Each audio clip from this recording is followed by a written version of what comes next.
Hi,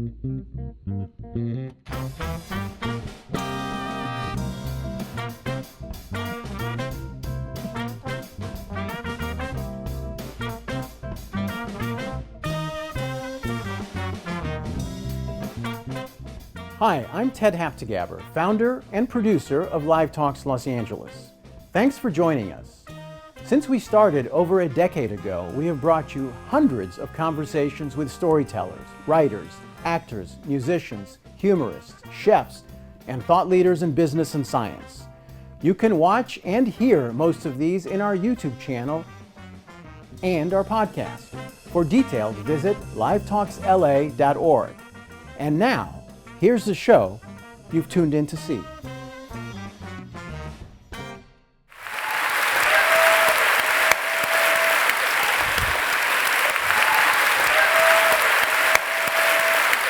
Well, I guess I'd like to start this. When I got the call about this, it really was an overused word to say that I was very honored to be asked to do this. I am moved most by people who are cellularly of service, and that is Dr. Fauci. Many of us didn't come on to him until things got bad. And it was a voice of sanity and sense that made bad days better. And so I wanted to start by talking about that, because service is something that you talk about in the book. What was the origin of that for you? Sean, I think it relates back to my really early childhood. I was born and raised in a working class section of Brooklyn, Bensonhurst in New York.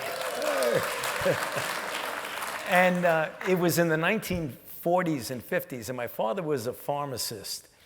And back then, pharmacies, Sean, were not the way they are now, where you have like large corporations. The pharmacist of the drugstore in the neighborhood served as kind of a surrogate physician for the neighborhood, marriage counselor, psychiatrist for people. And the whole tenure of my family, and remember now I'm 7, 8, 9 years old at the time, was service to others. And he was a terrible businessman, because he would always, if people could not afford to pay, he would either let them have the medicines free or put it on a bill that they never paid, which at the time annoyed my sister and I. But one thing I learned from them, what the most important thing was to take care of people. And then just on a series of the circumstances, I went to Catholic elementary schools, and then I went to a Jesuit high school in Manhattan called Regis High School. It was an all-boys school, and the motto of the school was men for others. So it was kind of a fortification and an underscoring of what I learned at home, so that it was actually the natural thing for me to want to do. I was very much liking to be with people. And yet, when I went to school, it became clear that I liked science also. So I figured, what's the best way to combine an affinity for wanting to be with people and do things for people at the same time as liking science? So that led me into the field of medicine. Getting into public health and public service was almost an accident, because when I was going through medical school and did my multiple years of residency training in internal medicine, what I thought I wanted to do was to stay in New York City and be a practicing physician. I knew exactly where I wanted to go. It was at the New York Hospital Cornell Medical Center. But in order to train more, I wanted to take a fellowship in infectious diseases. And the best place to do that was at the National Institutes of Health in Bethesda, Maryland. So I took a 3-year fellowship there, and that just opened up a whole new vista of me for research and the impact of not only seeing patients, which I continued to do until literally I stepped down from the NIH at the end of December of 2022, but also to do research that might have an amplifying effect so that if you made a discovery of some sort and developed a therapy, it would be impacting a lot more people than what you have time to do with a single patient. And that led into the next phase, which really got me into public health, and it was HIV. I mean, that was really the core of my identity as a physician. So it wasn't linear. I didn't say, like, I woke up and said, you know, I really want to do public health.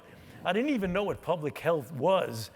I knew there was individual treatment of patients, but I wasn't aware of the impact of taking care of a large number of people as a public servant and a public health. A little bit of a long-winded answer to your question, but that, that was the way it happened.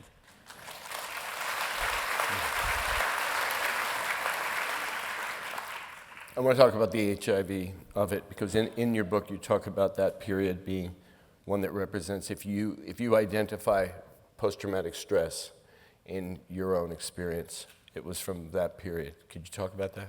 Yeah, so from 1972, when I came back to the NIH from the final year of my clinical training, until 1981, fortunately, I had a great mentor who put me on a good project. I had developed remission-inducing therapies for unusual, not rare, but unusual inflammatory autoimmune diseases, inflammation of the blood vessels, which had a 100% fatality rate. And we got the idea that if we treated individuals with lower doses of drugs that had been used for cancer that would suppress the immune system just enough to suppress the disease, but not enough to make them susceptible to opportunistic infections, which cancer patients have when you give them chemotherapy. And it was phenomenally successful. It was a 93% remission rate. I did that from 72 to 81. Then in 1981, I was sitting in my desk at the NIH in Bethesda, and a Morbidity and Mortality Weekly report from the CDC landed on my desk June 1981. And I looked at it, and it was a report of 5 curiously young, otherwise healthy gay men from LA who had a strange disease that was giving them infections that you would never get if you were healthy. I thought it was a fluke, Sean, so I said, you know, nothing, no big deal. A month later, in July of 1981, another report from the CDC came, only now 26, amazingly all young, otherwise healthy gay men, who not only were from LA, but from San Francisco and New York, who not only had this strange pneumonia, but had other opportunistic infections and a strange cancer called Kaposi sarcoma. That day, when I looked at that, changed my entire professional career, because I looked at that, and for the first time now I had been a physician already for, you know, about 12 years or 15 years. I got goosebumps looking at it, because I said, oh my God, this is a brand new disease, and why is it only affecting young gay men? So I made a decision to completely turn around the direction of my career and put aside this successful trajectory to admit these desperately ill, young, almost exclusively gay men. To see, one, if we could find out, first of all, it didn't have a name. It was called gay-related immunodeficiency, a terrible name. It didn't have an etiology, and all of my patients were desperately ill. And I spent, Sean, from 1981 until we developed therapies in the mid to late 90s, spending, 10 hours a day hoping to develop, which we ultimately did, therapies that could suppress this virus. But every one of my patients, with very few exceptions, died, and died a terrible death. And I was trying to do research at the time I was taking care of them. And when you do that day after day after day, in order to be an adequate physician and comforter to the patients, you have to suppress that darkness. You can't let it get you down. That was from 1981 to around 1987, when we first had the drugs.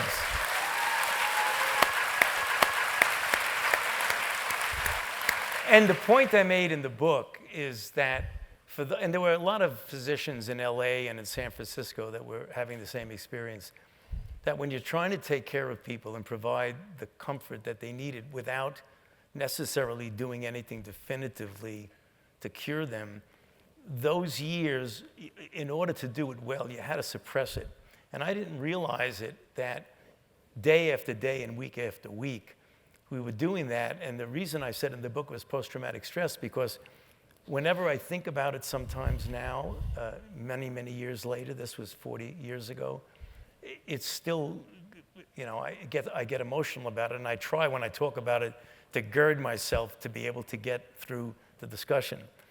But something happened fantastic during that time. That's why I'm wondering why people were yelling about drugs. The fact is, in 1987, the first drug that was able to bring down the level of virus partially, but not completely, had some positive effect, but my patients still continued to deteriorate at a less rapid rate, but they continued to deteriorate.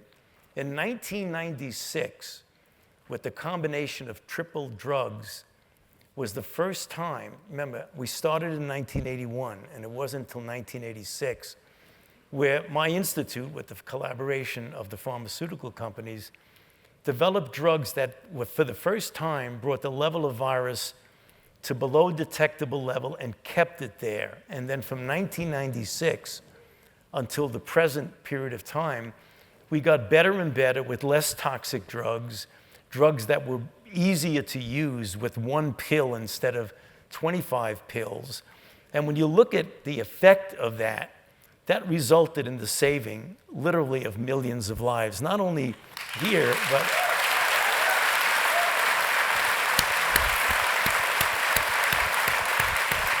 the point is that when the therapies were developed and were perfected, something incredibly good and important happened for people at risk for and those who were living with HIV, because we got to a point several years after the original development of the drugs, that if you put someone on therapy and got the level of virus below detectable and durably, not only did you save the life of the person, which you can now, if you do the modeling, that if a 25-year-old person gets infected or lives with HIV, and you put them on therapy, adequate therapy, and they take it, and you get the level of virus below detectable, you can actually tell them honestly and predictably that all other things being equal, they could live essentially a normal lifespan, maybe a year or two less, which that in fact,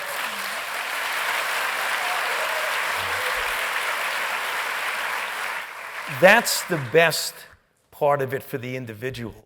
But for the community is that that person then, it would be virtually impossible for that person to spread the virus to their sexual partner. And that is really phenomenal, because all of the stigma that's associated with HIV is really now gone, because a person living with HIV who takes their medicines is essentially no threat to anyone. And that, by anybody's imagination, I don't know what she was yelling at, or what they were yelling at, but that may be one of the most important and impactful medical advances in our lifetime.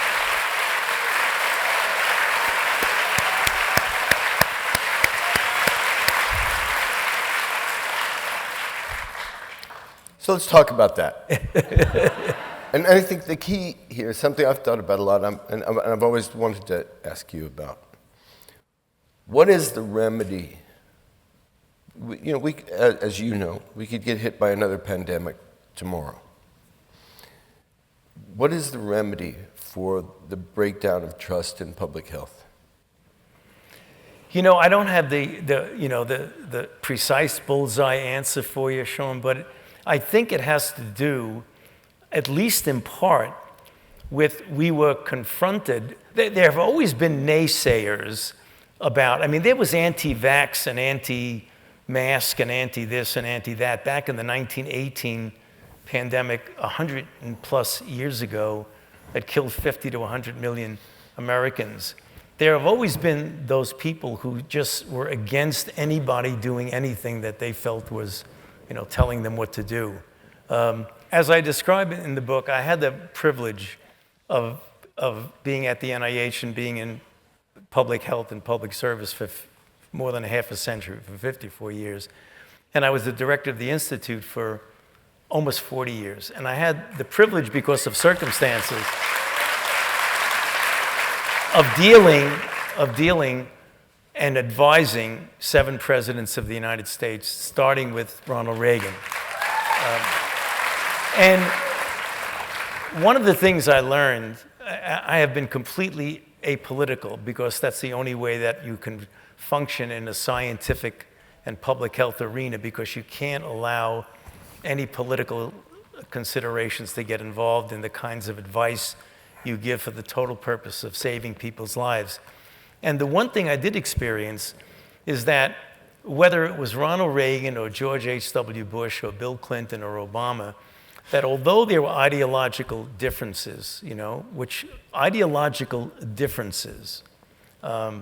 your center left, your far left, your center right, far right, has always been differences in the context of civility and respect for institutions. And the reason I say that is that one of the most important, there was difficulty under Trump, obviously, we can get to that. But George W. Bush, who was a conservative Republican, and his father, George H.W. Bush, were two of the people that I was closest to, as close as I was with Obama and with Clinton and with Biden. And even though they may be ideologically different, because ideological differences make for a very healthy society, so long as there's respect for the other person's opinion.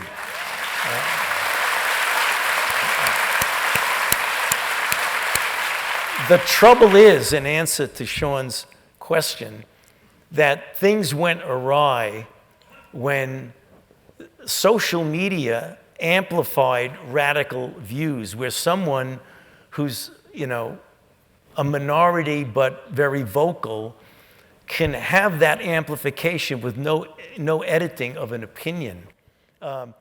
George W. Bush did something that was absolutely phenomenal. He asked me to go when it was clear that these drugs were life-saving and people in the developed world went from an almost inevitable death sentence to literally living essentially a normal life. And I had felt very strongly, I have a very strong feeling about equity, that rich countries and countries with a lot of resources have somewhat of a moral responsibility if they have the resources to help other nations. So I felt we should be doing something in Southern Africa.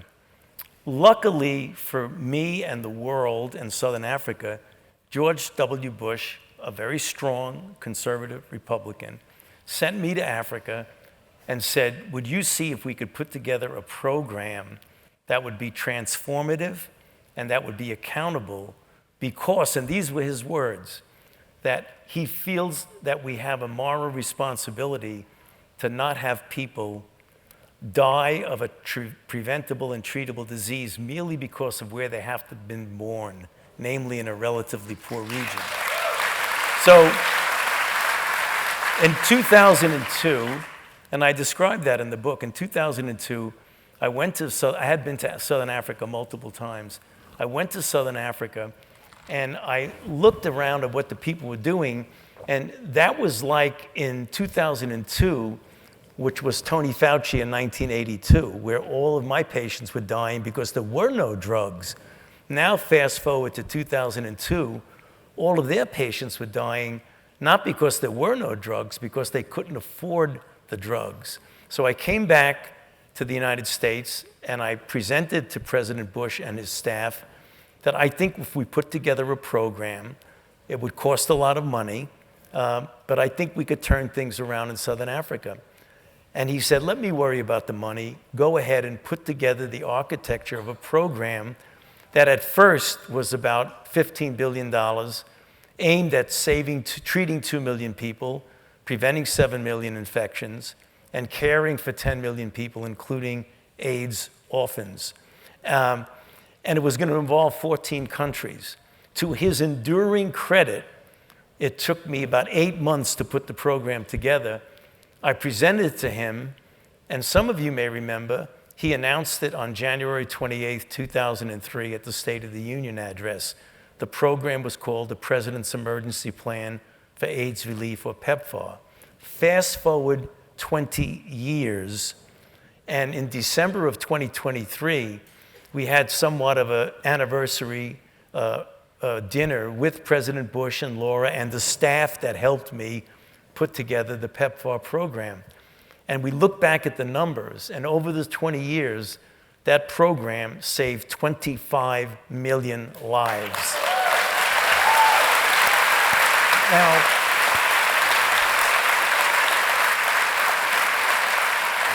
the reason I emphasize the part about him being a quite conservative Republican is that gives you an example of what leadership can do that doesn't have that divisiveness, because I cannot imagine that we could do something like that now with the profound divisiveness we have in our country. And, you know, when people see the interaction that I had in the White House during COVID, they incorrectly think I was trying to undermine someone politically. That had absolutely nothing to do with it, because my relationship, as I mentioned, with the Bushes and with Reagan were as good and productive as well. So when people do things like that, I don't have any idea what they're talking about, to be honest with you. I really don't, but that's me.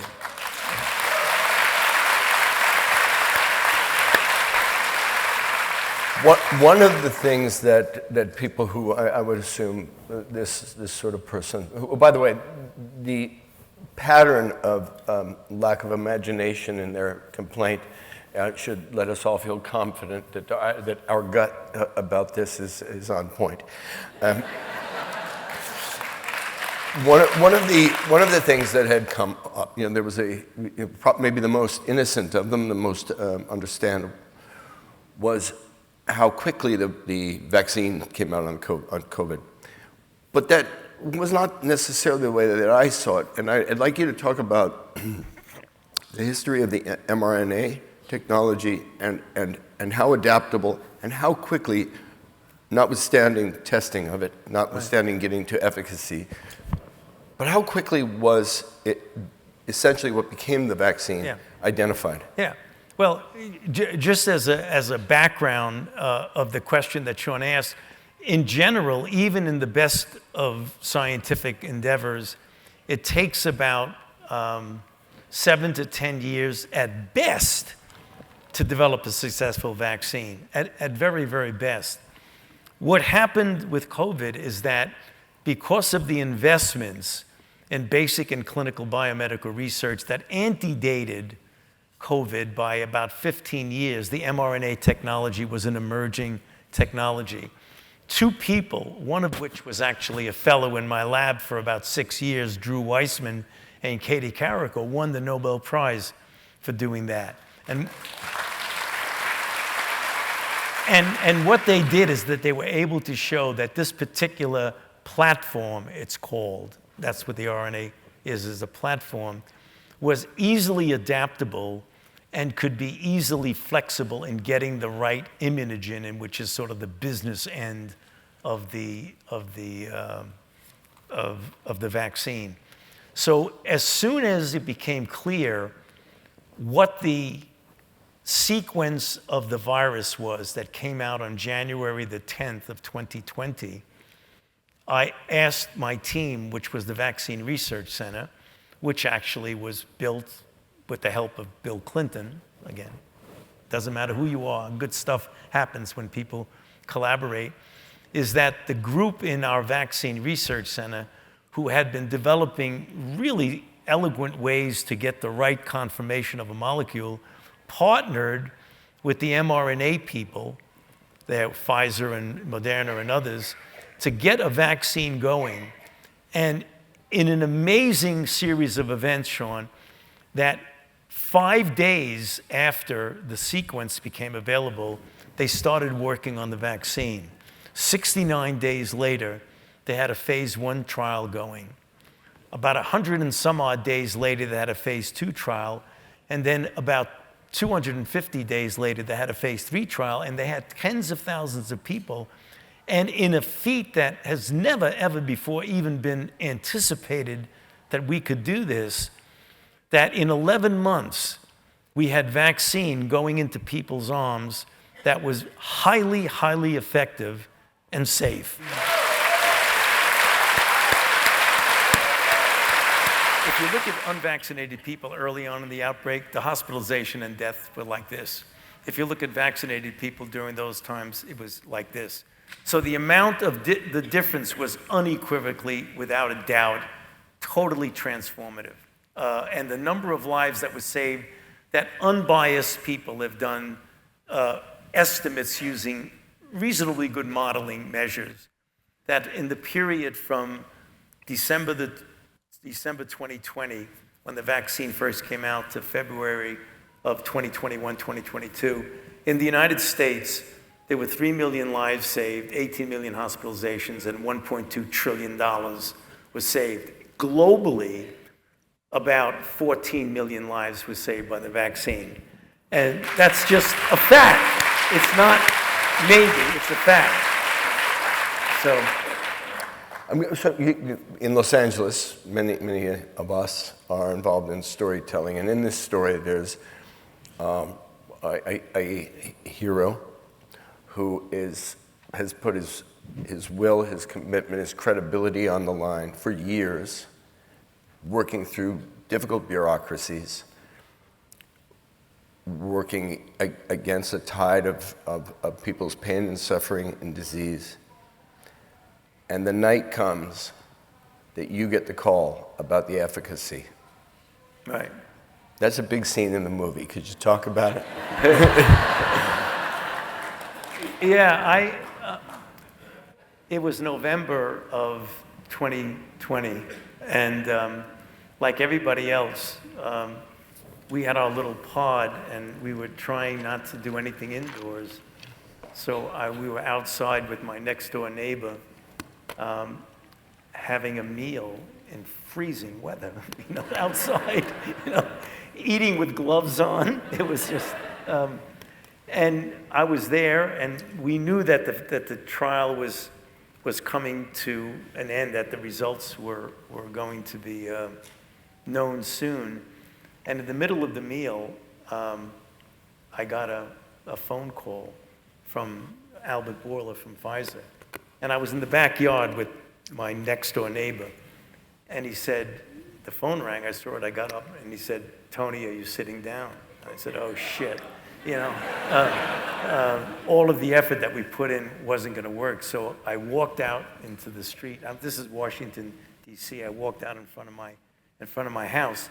And vaccines, like with influenza, in a very, very good year, a flu vaccine is maybe 50% effective, or 60% at most. In a bad year, sometimes it's 10% effective. It's not good. Most of the times you try to get it a right match.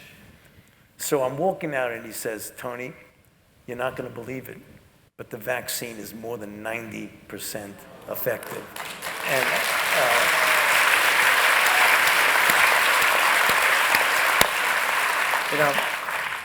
it wasn't exactly post-traumatic stress, but I started to cry. I was so, moved and stunned by it. And that's when we, started to get the vaccine campaigns going, and the rest shows, the extraordinary effect. That's how I started. I started the book with the preface with that. And I remember I said to myself in the book, in the first page, I said, boy, what an incredibly fortunate life I've had. I'm a few weeks from my 80th birthday, and this is what we have. And all of this started, and then the next page is me getting born in Brooklyn. And as we sit here today, and this is to whoever the other one that's waiting for their moment. I probably have about 3 seconds to get this in before they start. If you want proof of the credibility of Dr. Fauci on health, this guy's 82, and look at him. 83. He's 83. So.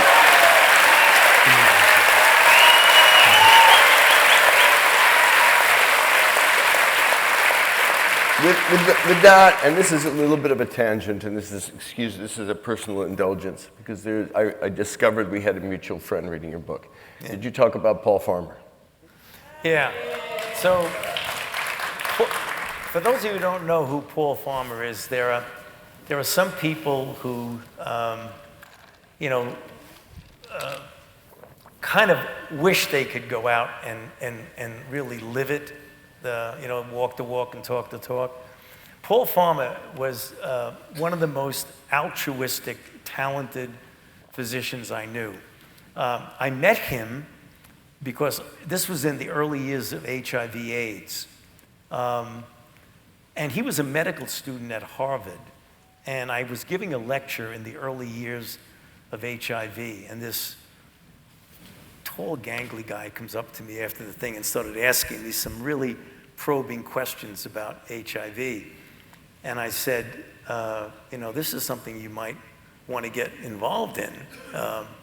Well, he didn't need my inspiration for that, because even before he went to medical school, he started an organization called Partners in Health, which he spent the greater part of a year as a very well-trained physician, a Harvard professor, in Haiti, in the very rural parts of Haiti, personally taking care of patients, building hospitals, and doing it essentially for nothing. He did that in Haiti, and then he decided he would go to Rwanda and do the same thing in Rwanda, and he did that in Peru. When he writes, often says that I was his mentor, because I'm considerably older than he is. But the fact is, I tried, and I don't think I was as successful as his, to be as amazingly devoted to personal care of patients that he was. Fortunately, he died at a very young age, but he is a person that, if you ever want to read another book besides my book, Mountains Beyond Mountains by Tracy Kidder is the story of Paul Farmer, who was really one of the most amazing human beings. And you got to know Paul. He's just each other pretty well. An amazing guy. Yeah. So I'm kind of going back to the original question. In 2014, and I was reading about what you were doing at that time, I was driving from Liberia to Sierra Leone when we started to hear the first reports of the Ebola outbreak. And so we didn't eat much on our way. And in that time, and of course COVID for all of us, but I remember with Ebola, which is such a horrifyingly violent virus. Given the public trust issues, where we stand today as a country, what can you help us understand? Because of course you would have thought about this deeply. What do we do to find that kind of unity that it would take to take one of these things on in this incredibly divisive atmosphere? Or is that just a silly question, and that we're going to get caught unawares? And is that an if or a when? Sean, as I said towards the end of the book, I am a cautious optimist, and I do believe that ultimately, the better angels in us will come out, and people will realize that we are much more the same as we are different. And that doesn't look that way here. I mean, you try to examine what is it that has a group of people who have such hate for someone else who was trying to do something good for society. And, you know, you can't figure, there's no logic to it. It's tribalism in this country where, I'll give you an example, and I think you are aware of the example. When there's such divisiveness that the far extreme people are saying that when someone disagrees with you, look at the people like Steve Bannon and Alex Jones, that they say the people that you disagree with, we should get rid of them. We should kill them. We should prosecute them. For any of you who've seen the congressional hearing I was at a couple of weeks ago, where the purpose of the hearing should have been to figure out, we've been through a terrible ordeal. We've lost 1.2 million people in the United States. Certainly, when you had this tsunami of cases, people were trying their best to save lives. We didn't do everything right, but we did a lot right, and we saved a lot of lives. But there are things that, if we knew then what we know now, we clearly would have done things differently. And there were lessons to be learned. Instead of trying to dissect out the lessons to be learned by a bipartisan group that should have been pulling together the way we pulled together during anthrax and the way we pulled together during World War II, it was just a phenomenon that was unbelievable, because on this side of the screen and on the aisle, and that side of the aisle, you had people who weren't asking any questions. It was all ad hominem, vitriolic attacks.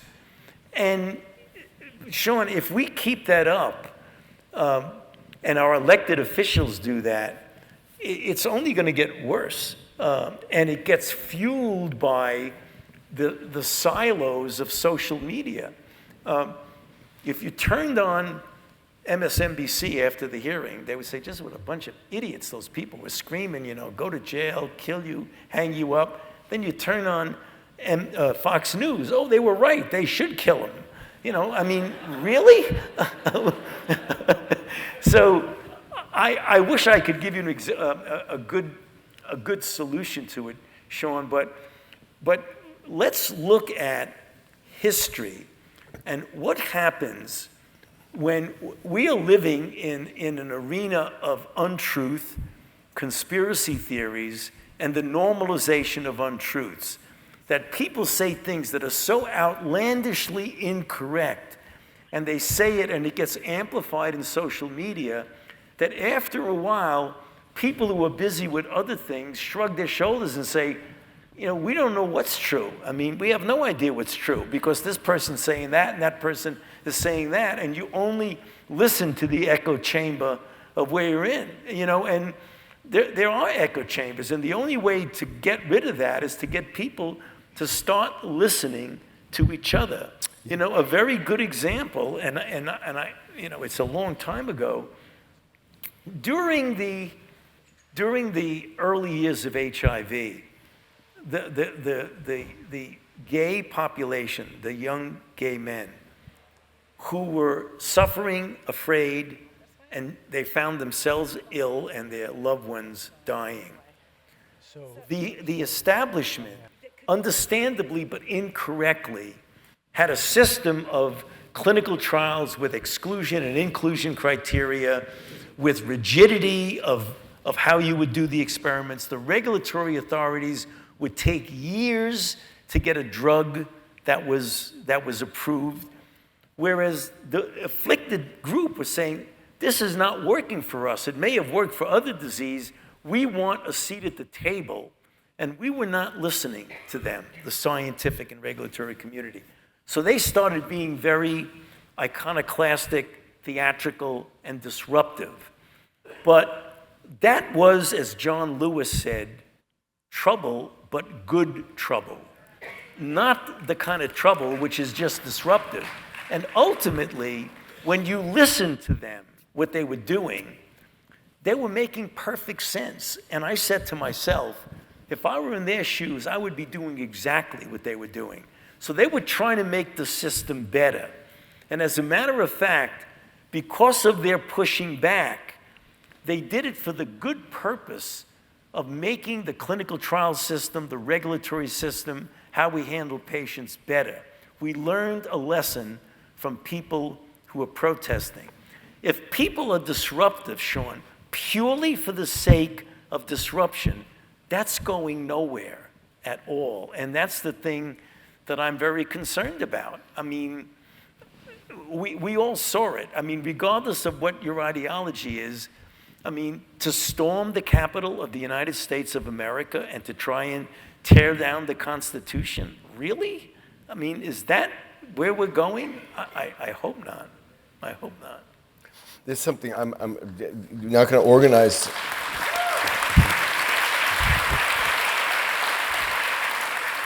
I'm not going to organize this thought, so allow me to circle into it. You talk about in the book, one of the problems of the institutionalized testing was that it was predicated on a consistently symptomatic disease, right, versus something like COVID. Right. Can you talk about that? And I'm thinking of it that it's also a metaphor for this other part of the conversation. Yeah. No, I mean, one of the issues with COVID, which was so stunning to everyone, is that the model of an infectious disease that's respiratory borne is that you stay away from someone that's coughing or sneezing. You know, droplets, you want to stay away from them. So the trouble is that unlike any other respiratory borne illness, COVID, about 50 to 60% of the spread of COVID comes from someone with no symptoms. That had never before. So we had a situation where it was in the beginning was very confusing because you would have people who, remember the reports of choirs of people that were singing and nobody was sick, and yet all of a sudden everybody got sick in the choir. How could that be?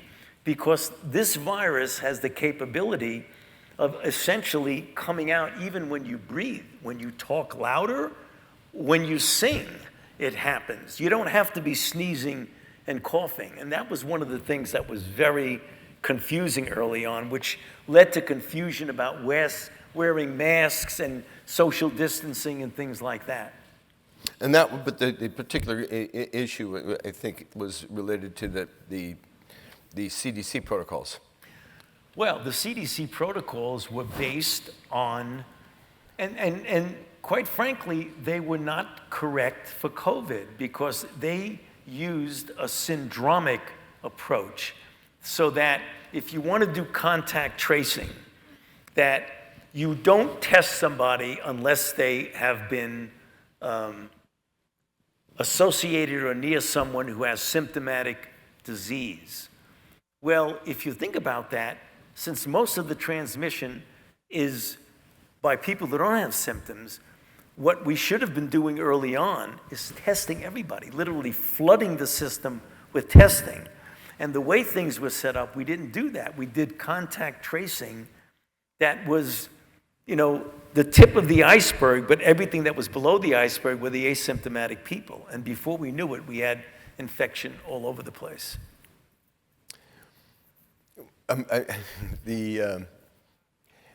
Is it true that you would not be here tonight had basketball come through for you? It's true. It's true. So in New York City, it's a really hot, good basketball city. There's some really great players in New York City, okay? So I played high school basketball. I was the captain of my basketball team.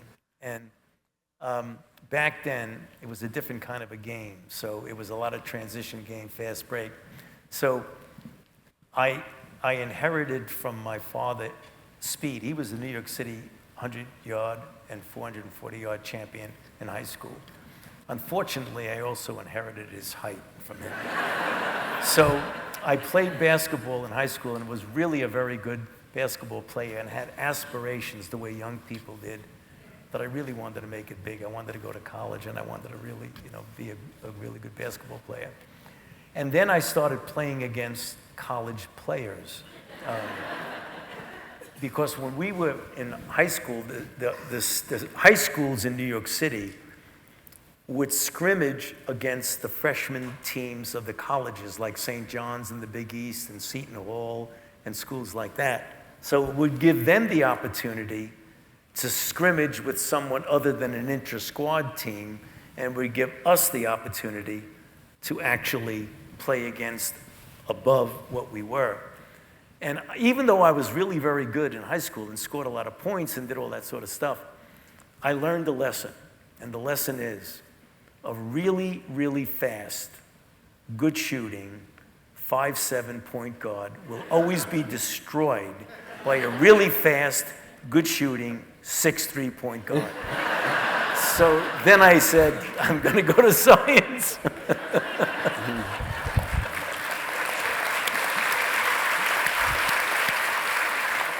So I think we have to talk about what the relationship was with asterisk President Donald Trump. Okay. So, unbeknownst to people who said he should have fired me, the relationship early on was quite a good relationship. I mean, he's a very charismatic guy, but he's unusual, okay? So, but early on, we had a very good relationship, and I describe it in the book. I think it was that kind of rapport that you get a guy from Queens and a guy from Brooklyn that has that little New York swagger that you get along. So we got along really very well in the beginning. What he had hoped, and I do describe it pretty well, I believe, in the book in simple language, he had hoped that the COVID outbreak was going to do like influenza. In fact, he had trouble and confused influenza with COVID a lot. And he thought it would do what influenza does, that it would peak, and then somewhere around March or April, it would just essentially go away, like flu does. And he was hoping for that, and when I was telling him it's not going to happen, he would then start saying, well, it's going to go away like magic. It's going to go away like magic. And then when it didn't go away like magic, he started to invoke magical things like hydroxychloroquine that could be the cure of it. And then when that didn't work, he brought in other people like Scott Atlas, who just told him everything he wanted to hear. But the issue that really turned things around, and that's, you should hear this, is that I felt a responsibility for my own personal integrity and for my responsibility to the American public, not to undermine him, because I'm not a political person, I didn't want to undermine him. But when he was saying things that clearly scientifically were not true, and the press would ask me directly, is it going to go away like magic? I'd say, no, it's not going to go away like magic. Does hydroxychloroquine work? No, it doesn't. So I had to find myself in the painful position that I did not enjoy of contradicting the President of the United States. And I have a great deal of respect for the presidency of the United States. I have advised 7 presidents. The people around him, the extremists, took that as a sign of declaring war. And then all of a sudden, I became the target. he did not make me the target early on. He was okay by me well into the year at the time that I was being discredited and undermined by his people out there, including people in the White House. So it was a very complicated relationship. There's a chapter in the book called Love Me Not, in the sense of where he would be really very friendly with me, and then he would start yelling at me for saying these things, and I would say, Mr. President, I'm sorry, but I have to tell the American public the truth. And he would get upset, and then at the end of it, he would say, we're still okay, aren't we? And I would say, fine. It was only at the very, very end, when we were getting towards the election, did it really split, where he started really very actively criticizing me. But I was not his enemy when I was in the White House, even though people who do this sort of stuff think that I was. I was not his enemy. I just felt I needed to tell the American public the truth.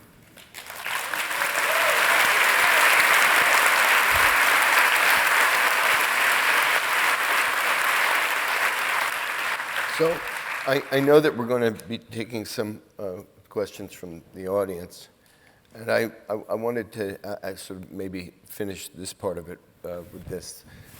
Counterterrorism experts will watch political trends, fundamentalist trends around the world. They will identify what might be flashpoints, what might radicalize certain populations, and start to identify impending threats. In virology, what are the threats today that keep you up at night? Well, what keeps me up at night is what 5 or 6 years ago, people would always say, Tony, what keeps you up at night? And what's your worst nightmare? And I would say, and I'm on record for this way back, saying, the emergence of the jumping of a virus from an animal to a human, which is 75–80% of all the new infections are zoonotic, of a respiratory virus that is very efficient in spreading from human to human, and that has a degree of morbidity and mortality that is really very worrisome. That's what was my big nightmare. Unfortunately, my big nightmare came in 2020, and we lived through it for several years. My biggest nightmare from an infectious disease standpoint is the same thing, is yet again, because there are viruses out there that will adapt themselves ultimately to people if we don't do something about it. Like right now, even though the risk, relatively speaking, is low, you have this bird flu, which we've been following for decades, H5N1. It just destroys birds. When it jumps into human, it is not efficient in going from human to human. But when it does infect a human, the mortality is horribly high, like 40% or so. Now it's infecting cows in the dairy farms. And when it infects mammals, it allows itself to adapt more. And I hope, which is not happening, that the dairy industry is doing that kind of broad sweep of testing and broad sweep of addressing both the dairy workers and the cows. So it may not be that. That may just go away. But the next pandemic, whether that's 2 years from now or 100 years from now, almost certainly is going to be a respiratory-borne virus that's easily spread. Almost certainly. So we'll do a letter writing campaign to the dairy farmers. Right. All right, so now I'm going to turn it over to Ted, and he's going to read some of the questions that were sent in. All right, thank you. Thank you, Sean. Thank you, Dr. Fauci. Thanks to all of you who sent in questions. First question, what are your thoughts on the potential success or pitfalls of the International Pandemic Treaty? Yeah, the International Pandemic Treaty is something that the WHO and others have been trying to do to get the entire world, all the countries of the world, to agree on not only transparency if something arises, but some degree of equity, of distribution, of interventions when they become available, because there was a great deal of lack of equity when the developed world had all the vaccines, even vaccines and boosters, and countries in Southern Africa and other areas of the world didn't. There is a reluctance to sign a treaty. And in fact, you're going to see a lot of semantic wordsmithing, that it can't be a treaty, so we'll call it an agreement. And if an agreement is a little bit too strict, in other words, countries don't want to feel obligated to give away a scarce resource for equity in the world. So I think we need some sort of an agreement, but somehow or other, it's very difficult to get a commitment that if we have another big outbreak, that rich countries are going to start giving away things that their own citizens would need so that the rest of the world could have some degree of equity. Good idea, not sure where it's going. So Donald Rumsfeld famously once said, there are things we know, there are things we don't know, and there are things we don't know we don't know. Clearly, at various points, particularly early during the pandemic, you must have been in one of those moments. How did you process?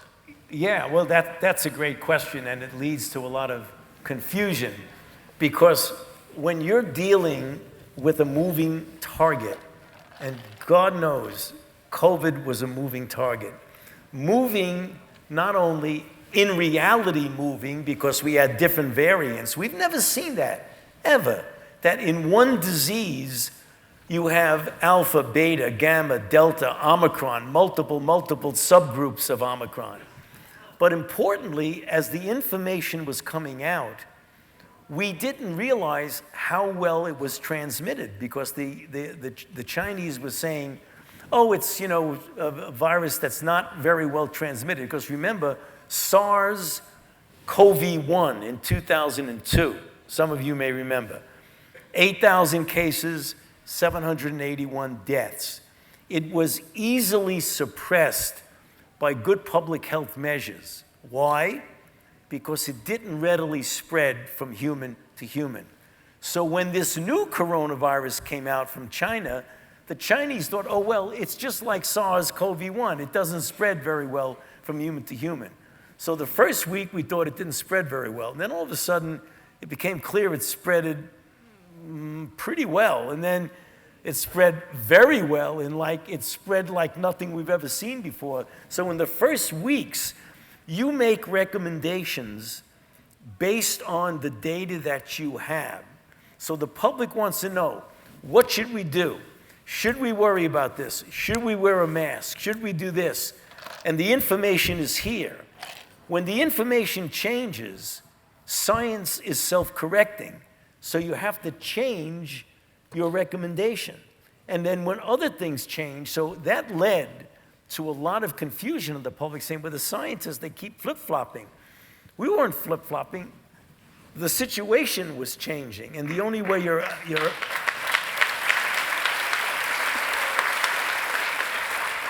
people think about science in general as immutable.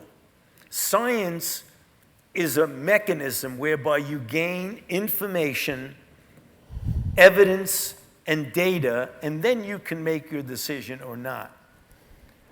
People in the beginning thought that the science of COVID was like math. So in math, 2 + 2 = 4 in January of 2020. In June of 2024, 2 + 2 still equals 4. Is the virus the same in 2024 as it was in 2020? Not even close. So you got to be careful that you don't mix up things when you're dealing with a moving target. So that's an example, Ted, of back then, we didn't know what we didn't know what we didn't know.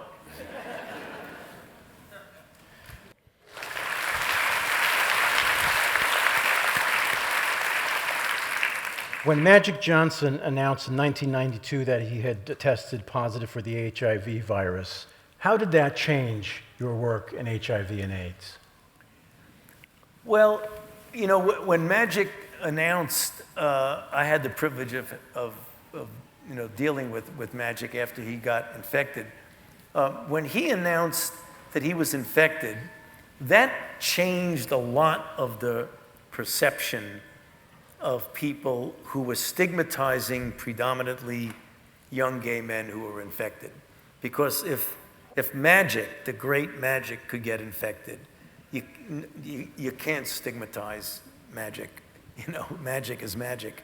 And I think that, I'm sorry that he got infected. He's doing great. I know that as a fact. But he then started speaking out about HIV and the importance of lack of stigma, the importance of getting medication. So in some respects, he contributed, and thank goodness he's doing well, he contributed a lot to the field of getting people to appreciate the importance of getting medications and the importance of not stigmatizing people with HIV.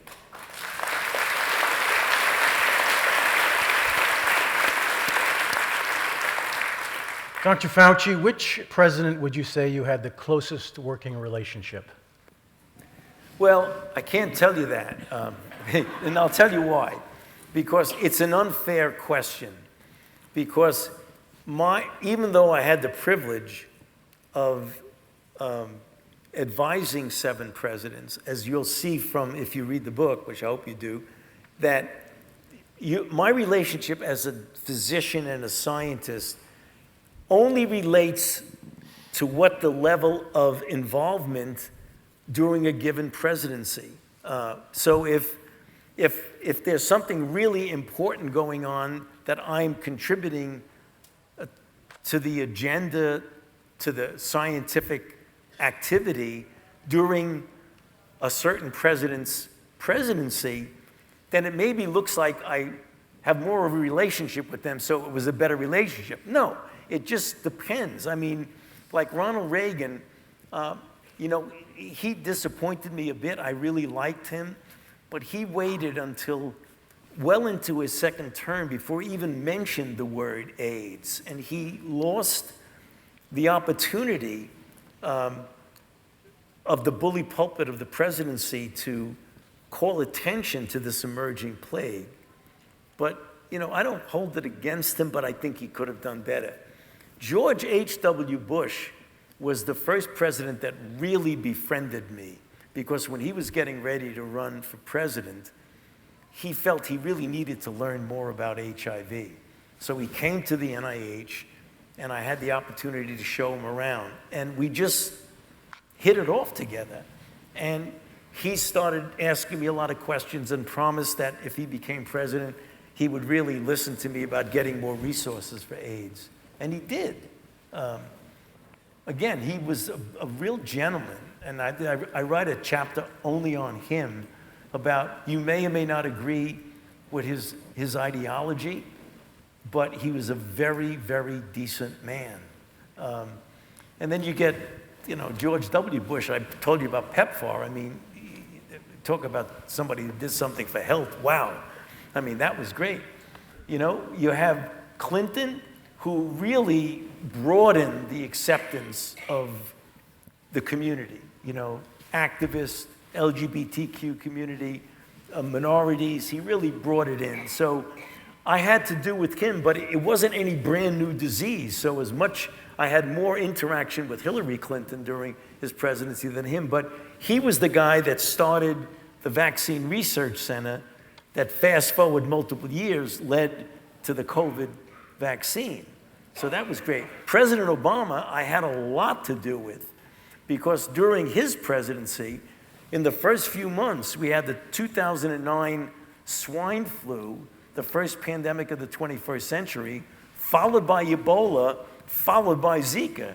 So I spent more time in the Situation Room and in the Oval Office with Obama than I did with Clinton. Not that I liked Obama any better than Clinton. It's just that during Obama's administration, I had to be there, whereas in Clinton, things were moving smoothly. And we've already spoken, you know, about the Trump years, which I didn't have much to do at all with him until the final year when COVID came. And then I spent 2 years as the chief medical advisor to President Biden. who I knew President Biden when he was vice president for 8 years. So I had a very good relationship with him. And, you know, he was very much driven by empathy and integrity. That was, you know, a sharp change from the but I don't mean about Trump. I mean about the attacks I was getting from the staff in the White House when they were essentially undermining my credibility. And when I became the chief medical advisor for President Biden, as I showed there, you know, it was the kind of thing of just tell me what the truth is and we'll go by the truth. And that was different. You know.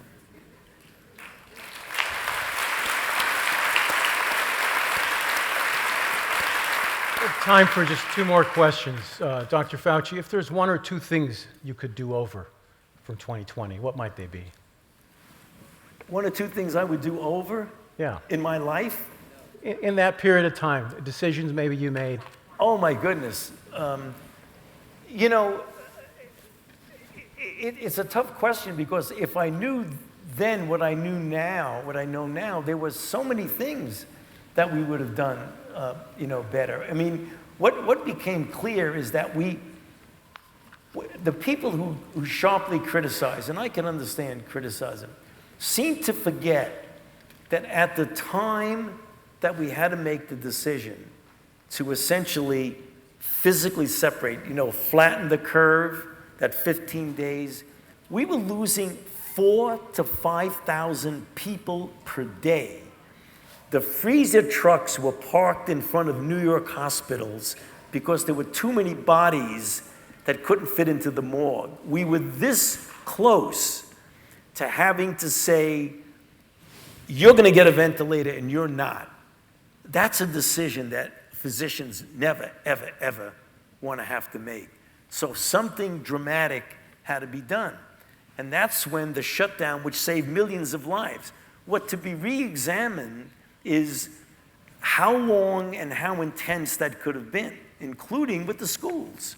I think it's important. We should re-examine and rethink about when you made a decision, true, it saved lives, but look at the collateral aspects of it. Could we have done things a bit different? You've got to be humble about it, and you've got to be honest with yourself about it.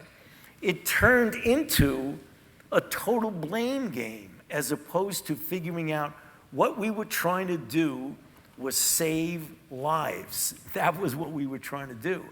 And, you know, you go back and look at lessons learned. There were things, for example, mandates. I mean, mandates are interesting. If you have, I mean, mandates are done all the time. I mean, when I went to school, I had to get vaccinated with measles, mumps, and all that other stuff. Otherwise, you couldn't go to school. You have to have a driver's license, don't you? I mean, so there are mandates, but the idea that the country was so divided that I think there was almost an unintended negative effect on some that allowed for divisiveness in the country. So, yeah, there are a lot of different things that I think retrospectively, but the way to make it better is to examine what you did, why you did it, and what the positive and negative consequences are. Not try and, you know, attack people, which is what happens.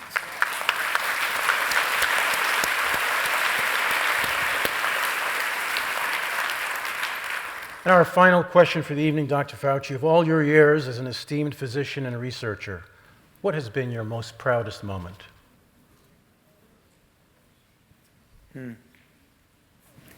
You know, I say this and I say it sincerely. I mean, I've been doing it for many years. There are so many things that we did, developing of the drugs for HIV, the PEPFAR program, vaccines and things like that. I will let others judge what my legacy would be. The thing that I feel very comfortable about is that in the more than half century that I was in public service and the almost 40 years that I was the director, I gave it 110% every day, and I left it all on the field.